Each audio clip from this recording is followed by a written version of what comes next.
You are a legal recruiter and you approached a current federal employee about a potential job offer, but you don't hear back from them. What could be the various reasons they are not responding? Thanks to federal regulations, the answers are not as obvious as you think. I'm here to help you understand those regulations better. Hello everyone, my name is Fatima Mahmood. Welcome and welcome back to my channel. This video reflects my own views and opinions, no one else's, and it's not been pre-approved or endorsed by any federal agency or other employer, academic program, or membership association. You are a legal recruiter and you approached a current federal employee. You suggested having a conversation about a potential job offer. No details of the job were given. You were very understanding that that person might be happy in their current role, but you believe that it never hurts a person to talk and see what opportunities are out there. You left it up to them to contact you. Days and weeks have passed and you wonder why there is hesitation to have a simple introductory conversation. Why is the person simply not writing back a polite, "Happy where I am now, but I'll hang on to your information for the future"? There are multiple nuanced requirements for federal employees when they receive unsolicited recruitment. I want to help you understand the reason why certain federal employees respond in certain ways when they are approached unsolicited. And I want that understanding to impact how you approach them now and in the future. The target audience for this video is official legal recruiters who approach federal employees with unsolicited job offers. It is also for people generally working in the private sector who approach federal employees in person with an implicit or explicit job offer. People who know federal employees and may want to just help them network better or expand into other sectors of the same field may benefit too, so they make the process easier for federal employees. People recruiting federal employees who are not legal professionals can also benefit from this video. I will share with you the general requirements of federal employees who are approached unsolicited. Keep in mind that specific steps and details and wording can vary by agencies. You messaged the federal employee on LinkedIn, email, or other social media platform. You never met them directly and you never had a past conversation. You made it clear you have a potential job opportunity for them. It doesn't matter if you provided details about the future employer. That federal employee is happy where they are and doesn't want a job change. Federal regulations and common sense dictate that they can ignore you completely. Then you contact them again to show your interest. That can be very flattering to some people. That federal employee can ignore you. Again, if they want to be more polite and recognize your efforts, they may want to respond to you. Regulations state that that federal employee must explicitly reject any potential job offer from you and reject any conversation about that potential job. In this distant approach, the federal employee does anything other than ignore or explicitly reject you, they are automatically considered, under federal regulations, to be actively seeking employment. This includes trying to defer a conversation with you about a job opportunity much later in the future. Keep in mind this is a very low threshold to be considered to be actively seeking employment. When a federal employee is considered to be actively seeking a job, that begins a process of internal notifications and work recusal. That means more work for that federal employee. On the one hand, they may generally be curious about you and talking with you. On the other hand, they just don't want the hassle of all of this and may not respond to you. Let's switch to a different example. You are a recruiter and you just met a federal employee in person who might be a good fit for a job opening you are trying to fill. You hand that federal employee your business card and say, "If you're interested in leaving the government and working with us, contact me." Or you work in the private sector in Industry A. You attend a networking event or presentation where you meet a federal employee who works in the same industry but through the government. You start talking with them. Maybe you hand that employee your business card and say, "If you're interested in leaving the government and working with us, contact me." Maybe there is no business card, but you both connect on LinkedIn or social media afterwards. You message them to say, "If you're interested in leaving the government and working with us, contact me." In all of these in-person scenarios, the federal regulations require the federal employee to immediately reject your offer. If they do anything other than immediate rejection, they are automatically considered under federal regulations to be actively seeking employment. This includes trying to defer another conversation with you much later in the future.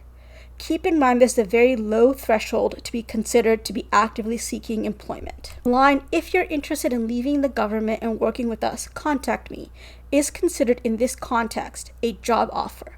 If a federal employee has questions about that or similar phrasing, they should consult their agency-specific ethics manual and also contact their agency-specific ethics office. Let's deal with some obvious things. If a federal employee is actively contacting a recruiter or a company via email or other digital platform about potential future jobs or posted job announcement, then they are actively seeking employment. If a federal employee says in person that they are looking for a job, then they are actively seeking employment.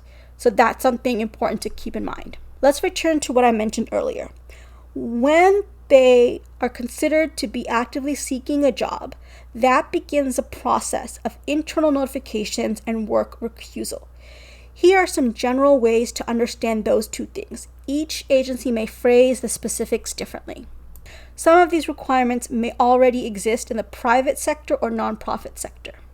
The questions a federal employee needs to ask begin with this. Is there a conflict of interest between the federal employee's current official job and the potential future job or employer? Will the federal employee's current work affect the interests of the potential future employer, especially the financial interests? If any answers are maybe, potentially, or yes, then the federal employee is required to start notifying people that they are actively seeking employment. Here's who those potential people could be, which could vary by agency. The frontline supervisor, the second line supervisor, human capital, the Office of General Counsel, which in some places also called the legal division or legal department. A federal employee who is generally content with the current position and government benefits may not want to take on this burden until they are seriously ready to leave. The notifications are just not worth it for them. They don't want to have to tell certain people or let the word get out. Here's the real consequence to those questions. The federal employee may be working on a project, investigation, or a legal matter they are really enjoying, but it relates in some way to the entity the recruiter is contacting them about, or the person in the private sector is contacting them about. Once that federal employee is actively seeking employment, then they must recuse themselves from working on something that they really enjoy. They have to stop something they like. Some people don't want to take on that risk. Agency internal policies will dictate when they could resume that work in this situation. Even if a federal employee has some level of curiosity about you, your recruiting company, your contacts, and the potential opportunity, the very low threshold that makes them automatically actively seeking employment, the notification requirements, the immediate recusal from desired work, may lead them to ignore you or reject an offer to simply talk to you about an introductory conversation.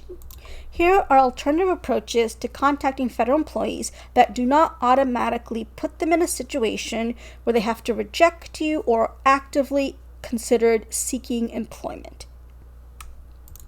If you email them or message them through social media, don't make the initial message about them, the federal employee, potentially seeking a job. Make it about wanting to talk to them about their past experience, current experience in the field, and all the people they already know. Examples that you should tailor to your own message is, can we meet to discuss your extensive experience in this field and the network of people you already know? If you feel I could help you with your career in this field now or in the future, please contact me. I'm working on a leadership role with a top firm, offering stability and growth. Maybe you or someone you know would be open to networking, eager to connect and discuss. When you have a specific job posting that you are trying to fill right now, try these options. I know you are very experienced in this field. Can we discuss the job opportunity I'm recruiting for in case you know people who would be a good fit? I know you are very experienced in this field. Can you help me circulate this job opportunity to your network so I could find qualified candidates? Do you know someone who would be a good fit for this job opening? If the federal employee sees the information you are providing and is genuinely interested in it for themselves, they will tell you directly. Generally speaking, make your conversations with these federal employees about the industry, their experience, the process. Talk about their networks. Tell them about how you work as a recruiter, whether you are official or unofficial. Don't limit yourself to just this list. Try to network with current federal employees outside of recruiting for specific jobs that you are looking to fill right now. Stay connected on LinkedIn and other platforms. If you are communicating with any federal employee, then don't be surprised if they don't contact you or respond to you during normal business hours, even on their personal accounts and devices. Work time is supposed to be work time for the federal government. Some government locations forbid personal devices inside the facilities or limit access to personal accounts through web browsers. And if you initially contact them through a work phone or email, don't be surprised if they switch to a personal account. Here's what I would love to have happen in the future. You are one day contacted by a current federal employee seeking a non-governmental job. You may remember that person ignored you before or rejected a conversation with you about a job that was open in the past. In that moment, I hope you remember the very low threshold of what it means to be actively seeking a job for a federal employee. Instead of approaching that person with suspicion, believe that they are now genuinely interested in a new opportunity. Take them seriously at that point because you know all the notifications and recusals they now have to go into after contacting you. I've linked some publicly available information below for your further reading. These examples are not exhaustive. Thank you for watching my video. I'd love to hear from you on email at fmahmood@wellesley.edu. You can also find me on LinkedIn at that address. And if you do send me a connection request, please go ahead and send me a note. Before you go, please like, comment, share, and subscribe to my channel. I'd really appreciate it. And please go ahead and watch my next video. Thank you.